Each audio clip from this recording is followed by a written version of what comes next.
Reshuffle Kabinet Indonesia Maju yang dilakukan oleh Presiden Joko Widodo di sisa masa jabatannya menimbulkan sejumlah tanda tanya. Pasalnya, kebanyakan tokoh yang dilantik Jokowi pada Senin lalu merupakan orang-orang dekat Presiden terpilih Prabowo Subianto. Sebut saja Supratman Andi Aktas, politisi Gerindra yang dilantik Jokowi sebagai Menteri Hukum dan HAM menggantikan Yasona Laoly. Rosan Ruslani, Menteri Investasi yang merupakan Ketua Tim Kampanye Nasional Prabowo Gibran.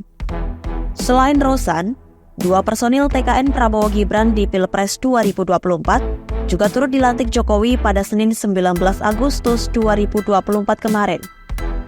Di antaranya Angga Raka Prabowo, Direktur Media TKN Prabowo Gibran yang dilantik sebagai Wakil Menteri Komunikasi dan Informasi, serta Taruna Ikrar yang diangkat menjadi Kepala BPOM berkat rekomendasi Prabowo.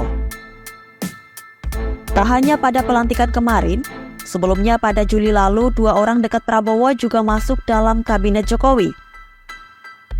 Salah satunya keponakan Prabowo, Thomas Jiwandono yang juga merupakan bendahara Gerindra yang dilantik Jokowi sebagai Wamenku, serta Ketua DPD Gerindra Jawa Tengah Sudaryono sebagai Wamen Pertanian. Lalu apa tujuan perombakan kabinet yang dilakukan Jokowi menjelang masa akhir jabatannya ini?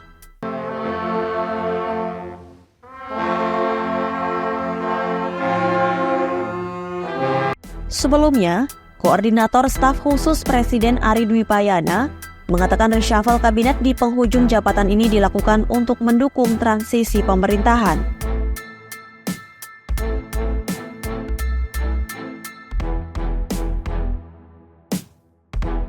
Sementara Staf Sus Presiden Jokowi Grace Natali mengatakan perombakan kabinet ini merupakan bagian dari program keberlanjutan untuk mengakomodasi pemerintahan Prabowo Gibran mendatang. Menurutnya, reshuffle ini bagian dari sinkronasi untuk pembangunan yang berkelanjutan dalam rangka menuju Indonesia Maju. Grace menilai, para menteri yang baru dilantik ini akan berlanjut di era Prabowo Gibran kelak, sehingga masyarakat diimbau agar tidak berasumsi bahwa reshuffle ini hanya akan berdampak selama 2 bulan sisa jabatan Jokowi. Terkait hal itu, Gerindra menampik perombakan kabinet terdapat unsur politiknya.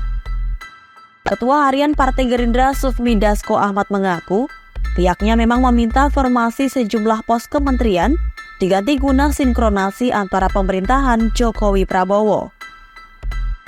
Sebelumnya, Jokowi melantik 6 orang dekat Prabowo sebagai pembantunya. Pengamat politik dari UIN Syarif Hidayatullah Jakarta Adi Prayetno menilai, langkah Jokowi merombak susunan kabinetnya justru lebih kental nuansa politik. Sebab, menurut Adi, para menteri yang dicopot Jokowi merupakan para kader PDIP, partai yang kini berseberangan dengannya, Koalisi Indonesia Maju, dan para pendukung Prabowo.